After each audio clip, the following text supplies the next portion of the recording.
네, 국어 의문론 11주 2차시 영상 강의를 시작하도록 하겠습니다. 11번째 PPT의 6조 자음에 관한 자질부터 시작하도록 할게요. 지난 시간에 이제 주요 부류 자질에 대해서 살펴보았고요. 이제 뭐 여러분들이 짐작하는 바와 같이 자음에 관한 자질, 이제 모음에 관한 자질들이 차례대로 나오게 되겠죠. 자음에 관한 자질은 기본적으로 이것이 이제 자질이 음성학적인 조음성학적인 기반에 있다라고 이야기했다는 것을 알고 있겠지만, 그래서 자음에 관한 자질은 조음 방법 자질과 조음 위치 자질로 구분이 됩니다. 네, 조음 방법 자질에는 이제 공명성, 비음성, 치찰성, 폐쇄성, 긴장성, 유기성 이렇게 이제 6가지 자질이 있다고 보고 있어요. 이제 한국어에서 변별적인 기능을 하는 것이죠. 이제 다른 언어는 또 조금씩 다를 수 있다는 것을 기억해야 되고요. 여기 이제 공명성이 여기 등장을 하고 있는데, 지난 차시에서 여러분들한테 소개했다시피 대부류 자질로 사용하는 언어의 경우에도 있어요. 그러니까 국어의 경우에는 성절성이 더 유용하다고 보고 있지만, 그렇지 않은 경우에는 공명성을 이제 그 자음 모음을 분류하는 기준으로 같이 쓰기도 하지요. 네. 어쨌든 국어의 경우에는 이제 모음만이 음절의 즉 중성이 되기 때문에 이제 그 성절성이면 되고요. 공명성의 경우 자음을 위한 분류 기준으로 사용되는 경우가 많습니다. 그건 이제 여러분들 알죠. 유음이나 비음을 분류하기 위해서 공명자음, 즉 순수자음인 장애음과의 구별을 위해서 이제 공명성이라고 하는 자질이 필요하다는 것을 알 겁니다. 그런데 앞서 배운 바와 같이 공명성이라고 하는 자질은 조음성학적인 자질이 아니라 음양음성학적인 자질이거든요. 그래서 이 자질의 속성은 이제 음양음성학적인 그런 개념으로 정의가 됩니다. 그래서 일단 공명성은 규칙적인 포먼트 구조를 가지는 특성이다. 네. 포먼트가 뭔지는 이제 다음 그러니까 뒷페이지 좀 다음 페이지쯤에 이제 뭐 좀 피상적으로지만 뭐 우리가 뭐 어느 정도 좀 살펴볼게 될 거예요. 비음성은 이제 네이저리라고 해서 공기가 비강으로 흐르면서 공명을 일으키는 특성이 되고요. 치찰성은 이제 시빌런트라고 하는 자질인데, 혹시 치찰음 기억하고 있지요? 마찰음과 파찰음처럼 노이지한 소리였죠. 이제 시끄럽게 들리는 소리입니다.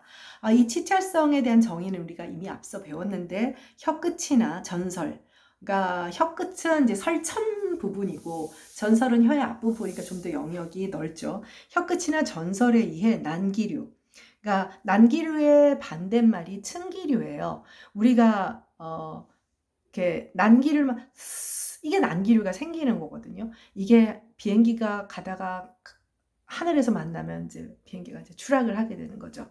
반대말은 층기류예요. 이제 공기가 잘 순환되고 흘러가는 것. 이제 가장 대표적인 층기류를 이용하는 조음 과정은 모음이겠죠.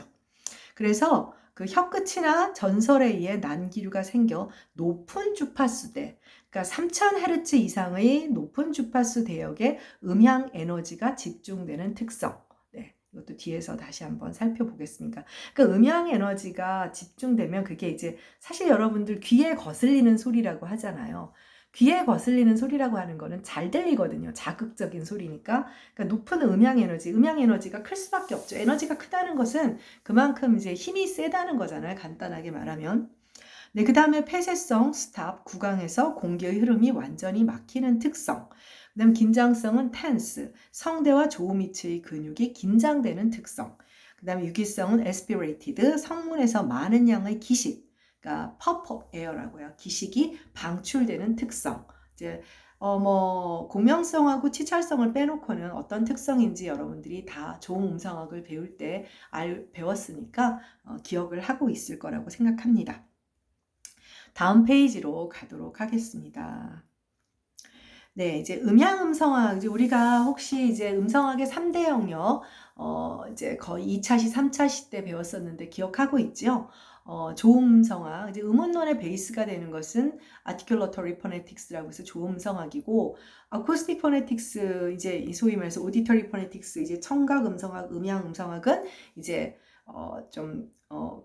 자연과학의 차원이다 이런 얘기를 많이 했죠. 음향음성은 특히 이제 물리학의 차원에서 많이 이제 살펴보는. 그래서 이제 음향음성학은 소리의 음성의 어떤 실험을 많이 하기 때문에 실험 음성학이라고 합니다. 실험 음성학을 할 수 있는 음성학적인 전문을 이런 걸 할 수 있는 학교는 그닥 많지는 않아요. 뭐 서울대, 뭐 그다음에 숭실대는 아예 그 음성공학? 그러니까 음성공학이라고 해서 내가 아마 수업 처음에 뭐 한번 얘기했을 텐데 보이스 프린트 성문이라고 하는 것이 있다라고 했었잖아요. 범인들 잡고 이런 그쪽 그다음에 뭐 고대도 있는 걸로 알고 기본적으로 이 그 음향 분석기를 갖추고 있어야 되는데 엄청나게 비싼 기계여서 그렇게 많지는 않습니다. 그러니까 이게 음향음성학은 사실은 국어국문학과에서 하는 이제 음성학을 하는 학교들도 있어요. 이렇게 학교의 규모가 크고 교수 수가 굉장히 많고 뭐 이런 경우에는 있지만 사실은 이제 대개의 경우 이게 물리학이나 공학 쪽에서 더 필요로 하는 분야로 넘어가게 되죠. 그래서 포먼트라고 하는 게 이제 앞에 나왔었잖아요. 여러분들 그 공명음은 뭐라고 했어요? 규칙적인 포먼트 구조를 가진다. 그렇다면 불규칙한 포먼트를 가졌다면 그것은 공명음이 아니니까 가장 대표적인 것이 장애음이 되리라는 것을 미루어 짐작을 할 수가 있겠죠. 그래서 포먼트는 말은 그래요. 일단 말이 굉장히 어렵죠. 그래서 일부러 한자까지 다 넣었는데 진동 근원체는 모두 그러니까 진동 근원체라는 것은 진동 흔들리는 그 근원이 되는 물체. 그럼 우리 사람은 우리가 진동 근원체겠죠. 사실 따지고 보면. 근데 이때 이제 이거는 물리학적인 개념이기 때문에 그 소리를 내는 것이 사람이 아닐 수도 있으니까 이렇게 말을 하는 거예요. 진동 근원체는 모두 특유한 진동 특성 혹은 공진 특성, 공진 함께 흔들리는 특성. 이게 소위 말해서 그러니까 웨이브가 생기는 거예요. 음파라고 하는 게 생기는 거죠. 진동의 특성을 가지고 있는 거예요. 그래서 그 중에는 사람도 있죠. 그래서 사람의 조음 기간도 그 조음하는 것에 따라 변하는 순간순간에 공진 특성이 있으며 성대파가 이 공진 특성에 따라 여과되어 나온다. 그러니까 사실 이 포먼트라고 하는 것은 모든 소리에 대해서 해당하는 것이죠. 네. 그 중에 성대파가 있는 거예요. 성대파.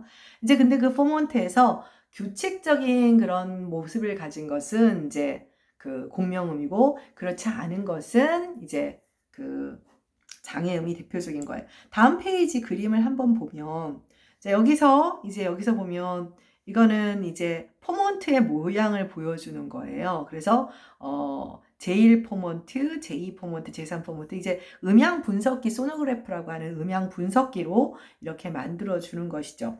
자, 그래서 이제 진폭이 있고 이제 대충 어떤 건지 알겠죠?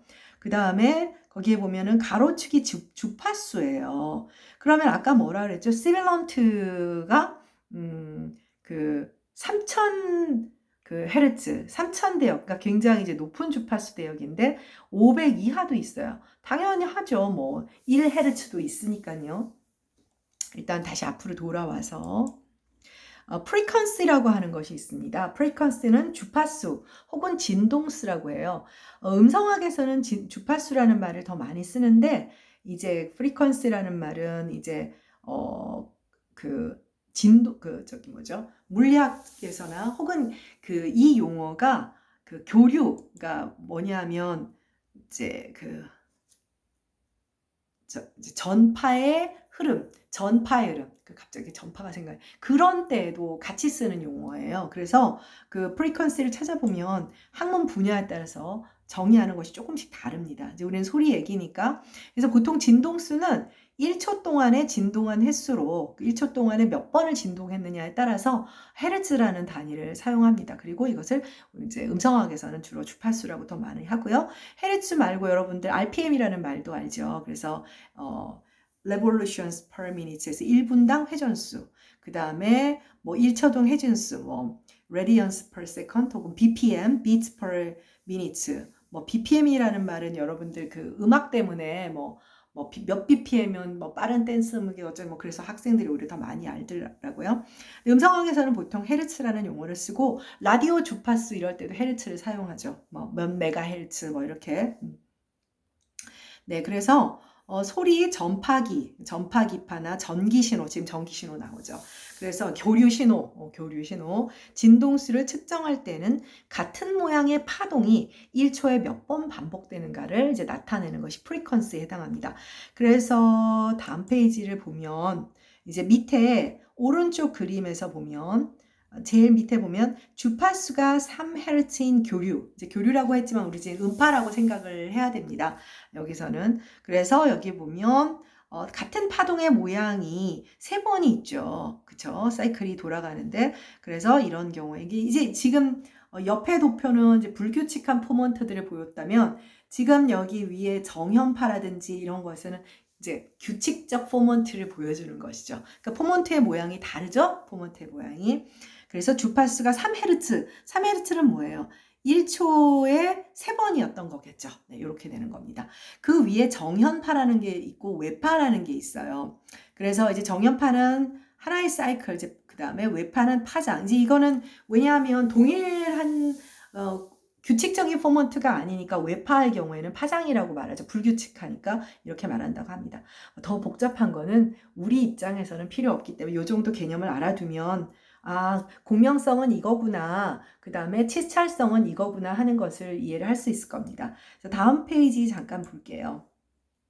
그래서 정연파와 외파 정도는 그래도 좀 기왕 설명을 했으니까 여기까지 얘기를 하고 넘어가려고 하는데, 정연은 말 그대로 보면은 이게 사인파라고 해요. 사인 웨이브라고도 해서 그냥 너무 싫죠. 그래서 학생들이 뭐랄까요. 요 고비를 넘기면 어학이 정말 단순하고 쉬운데 이렇게 피상적으로 보고 허걱하는 친구들이 있어요. 그냥 개념만 이해를 하면 됩니다. 사인 웨이브, 사인파라고 해요. 이 형태가 사인의 사인 코사인 할 때 그 사인 형태와 같다고 해서 사인 웨이브라고 하는데, 이 파장의 형태는 고조, 막 지나치게 높거나 이렇게 말하자면 피크가 올라가거나 불규칙한 포먼트를 보이질 않아요. 그래서 교류파형의 가장 기본적인 형태라고 봐요. 사인 세타의 값을 0에서 360도에 걸쳐 그려서 표현한 것과 같은 파형의 모양이라서 사인 웨이브라고 한답니다. 음의 톤은 순수하면서 단조로워 방송에서 시간을 알리는 음으로 많이 사용되고, 악기 중에는 플루트 소리가 정연파에 가장 가깝다고 합니다. 그다음 외파는 distorted alternating wave라는 그런 외라는 그 왜곡됐다라는 말 그대로 그냥 정연파가 아닌 주기파, 그러니까 불규칙한 패턴이 반복되는 주기파라고 생각하면 됩니다. 그렇게 어렵게 생각할 것은 없고, 그 전 그림에서 여러분들이 기억할 것은 주파수는 이제 가로축에 해당하는 초당 그 포먼트가 반복되는 그런 형태라고 생각을 하면 되고, 초당 진동수라고 생각을 하면 되고, 같은 모양의 파동이 돌아가는 거라고 생각하면 되고, 그 다음에 포먼트는 진동 특성. 근데 그 모양이 규칙적일 때 공명음이 된다. 그 정도만 기억을 하면 됩니다. 네. 그래서 우리가 지금 이제 자음을 분류하기 위한 6가지 자질, 공명성, 비음성, 치찰성, 그 다음에 폐쇄성, 긴장성, 유기성. 그 폐쇄성 같은 경우도 사실은 이제 continuant 뭐겠어요? 지속성이겠죠. 네. 그러니까 지속성 자질로 바꾸어서도 큰 차이는 없습니다. 네, 지속성을 쓰는 사람들도 상당히 많아요. 그래서 폐쇄성 대신 지속성, continuant라고 하는 자질을 써도 상관은 없습니다. 네, 그래서 네. 10페이지 10쪽으로 가도록 하죠. 그 6개의 자질은 어떤 자질이었죠? 그 6개의 자질은 이제 조음 방식과 관련되는 자질이었어요. 조음 방식과 관련되는 자질이었는데, 이번에는 그러면 자음의 조음 위치 자질, 조음 위치와 관련되는 이제 자질을 살펴보게 됩니다. 조음 위치는 여러분들 이제 알고 있죠. 양순음, 치조음, 그 다음에 경국의 음, 연국의 음. 그런데 우리가 앞서도 소개를 했을 때, 그러니까 그 치조와 경국의를 함께 모아서 전설음이다라고 해도 된다.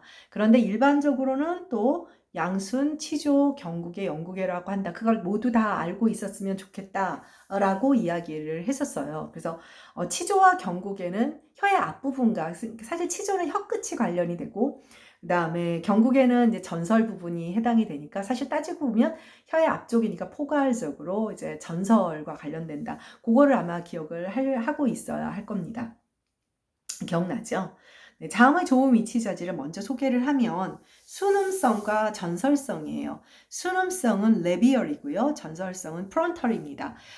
전설성은 사실은 후설성이라고 하는 백이 있어요. 백자질. 사실은 백자질을 더 많이 쓰기도 합니다. 더 많이 쓰는데 전설성을 썼을 때의 장점도 또 있기도 합니다. 이제 그건 또 나중에 얘기를 할 텐데 레비얼은 우리가 앞에서 조음성학에서 이제 그 폐쇄음인 디읍이라든지 비음인 미음 이 부류의 소리들이죠. 근데 뭐라고 배웠죠? 얘네들의 조음성학에서 양순음 두 개의 입술을 이용하는 한국어의 경우에는 그래서 빌레비얼이라고 했죠. 빌레비얼. 근데 여기 보니까 bi를 빼고 그 두 개라는 뜻의 bi를 그 접두사를 빼버리고 레비얼이라고 했어요. 그래서 이때는 양순성이 아니라 순음성, 그러니까 입술을 이용하는 소리다. 이렇게 순음성, 레비얼이라고 하는 이유가 있지요.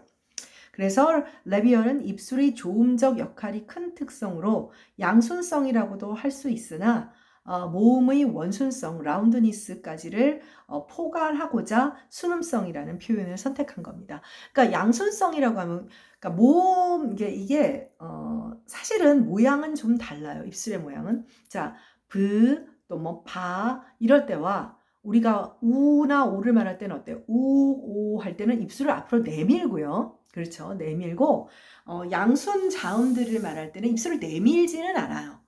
두 입술이 폐쇄를 일으키죠. 양순 비음이든 양순 폐쇄인데 양순 비음도 폐쇄는 일어나죠. 그렇죠?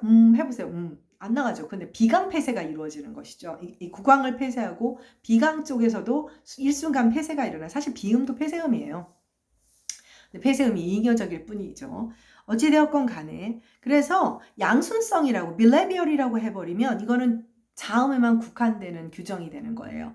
그런데 레비얼이라고 함으로써 사실 엄격한 의미에서는 그러니까 이렇게 레비얼 자질이라고 설정을 했을 때 공격받는 거는 야 자음을 말할 때는 두 입술이 폐쇄되는 것이지만 모음의 원순성 라운드니스 원순성은 두 입술이 부딪히는 게 아니라 오 폐쇄되는 게 아니라 앞으로 내밀지 않느냐. 사실 그래서 다르다라고 얘기하는 사람들도 있기는 해요. 있기는 하지만 일단은 이제 어떤 음운 과정을 설명을 이제 뒤에 원순 모음말을 설명할 때 나오겠지만 어떤 그 언어 현상을 explanation 설명을 하는 데 있어서는 빌레비얼이라고 하는 것이 아니라 레비얼이라고 하는 자질을 해서 모음과 자음을 포괄하는 자질을 설정하는 것이 타당하다라고 보는 입장입니다.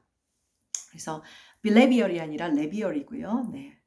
자, 그다음 전설성은 혀끝이나 전설의 조음적 역할이 큰 특성으로 모음의 후설성과는 상부적 개념이죠. 그러니까 후설성을 써도 상관은 없어요. 사실 더 많이 쓰는 사람들도 많은데 그럼 전설성을 왜 얘기를 했느냐? 우리가 앞서 조금 전에 선생님이 무슨 얘기를 했죠? 치조음과 경국의 음을 전설음으로 포괄하는 거 우리 앞에서 배웠었잖아요.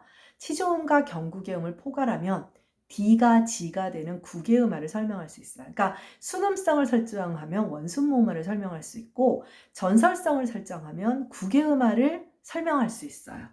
그러한 장점 때문에 이들 자질을 설정하는 거예요. 그러니까 자질을 설정하는 데는 그러니까 잉여적 자질까지 다 뭐 이것저것 다 설정을 하면 너무너무 비경제적이고 어떤 언어 기술에 있어서 보편성을 획득할 수 없으니까 어떤 변별적 자질을 결정을 해야 되는 거예요. 음소 목록을 결정하듯이. 그렇기 때문에 순음성과 전설성의 경우에는 원순모음화나 국외음화를 설명하는데 훨씬 더 유용하기 때문에 이들 자질을 선택하는 겁니다. 그러나 그렇지 않을 수도 있어요. 그냥 자음을 위한 양순성 따로 두고 모음을 위한 원성 따로 두고 후설성 설정하는 방법도 가능하죠.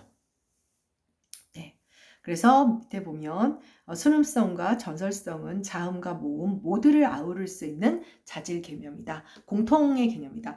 앞서 말한 모리스 할레와 그 노암 촘스키의 그 사운드 패턴 오브 잉글리시 SP라고 부릅니다. 거기서는 자음을 위한 분류 기준의 자질과 모음을 위한 분류 기준의 자질을 철저히 따로 두었어요. 우리가 앞에서 조음성학에서 모음과 자음을 분류할 때 아마 느꼈을 거예요. 그런데 사실 우리가 여러 가지 조음 동작을 해보면, 자, 우리가 혀의 전설이 닿는 부분이 사실 그 거의 경국의 위치거든요. 그러니까 입안에서 우리가 조음을 할 때 뭐 모음을 위한 공간이 따로 있고 자음을 위한 공간이 따로 있는 것은 아닙니다. 근데 인간은 기본적으로 분석하고 분류하는 거죠. 그러니까 분석하고 분류하기 위해서 이제 모음을 위한 기준을 따로 두고 자음을 위한 기준을 따로 두어서 그게 더 훨씬 유용할 때도 있고, 또 어떤 경우에는 그렇게 자음과 모음을 너무 별개로 분류해 놓다 보면은 우리가 앞에서 배웠던 동화 과정들 생각나요? 모음에 의한 자음 동화, 자음에 의한 모음 동화들이 있잖아요. 동화가 모음끼리만 일어나고 자음끼리만 일어나는 것은 아니잖아요. 기본적으로 음소의 연세는 자음과 모음과 자음이 계속 연세되는 것이기 때문에 사실은 자음과 모음이 서로서로 동화도 일으키고 탈락의 동기가 되기도 하고 첨가의 이유가 되기도 한단 말이죠. 그렇기 때문에 자질이 모두 자음과 모음의 분리 기능으로만 되어서는 또 여러 가지 문제가 생기는 부분들이 있었던 거죠. 그러니까 이렇게 순음성과 전설성처럼 자음과 모음을 모두 아우를 수 있는 이런 자질 개념을 설정하는 것이 요용할 수 있는 면도 있습니다. 네, 다음 페이지로 가도록 하겠습니다. 자, 그래서 드디어 이제 SPE라는 책이 나왔어요. Sound Pattern of English 1968년에 나왔고요. 이제 뭐 통사론 할 때도 많이 나왔던 노암 촘스키와 모리스 할레라고 하는 그런 사람이 나왔어요. 이 그 노암 촘스키는 유태인이고요. 유태인입니다. 유태인이고 모리스 할레도 미국에 이민 온 어느 나라 사람이더라. 이제 동유럽 쪽 사람인데 지금 나라 이름이 생각이 안 나. 다 이제 뭐 그 미국이라고 하는 나라가 그런데 어쨌든 그 이들의 이 영어에 대한 연구지만 이런 어떤 그 포맷이 이론적 메소드가 사실 지금까지도 기본적인 모든 전 세계 언어학의 기본 베이스를 만들어 놓고 있는 상황입니다. 거기에서 변형을 시켜 놓는 것이죠. 근데 여기서 제안한 조우미치 자질은 기본적으로 책 제목에서도 보다시피 사운드 패턴 오브 잉글리시예요. 영어를 대상으로 하고 있습니다. 그래서 한국어에 꼭 맞는 것이라고 할 수는 없는데 일단은 막 아주 놀라워하면서 국어 학계에서도 국어 의문문 학계에서도 수용을 했죠. 여러분이 하나 알아둬야 할 것은 1970년대, 80년대에 뭐 풀브라이트 장학금이나 이런 것들, 이런 것에서 우리나라가 너무너무 못 살던 시절에 이제 그 한국 유학생들이 미국으로 유학을 가거나 이제 주로 이제 미국으로 유학을 많이 가게 되었죠.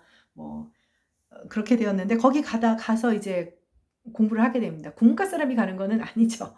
주로 이제 영문과 교수님들이나 이런 분들이 지금 가십니다.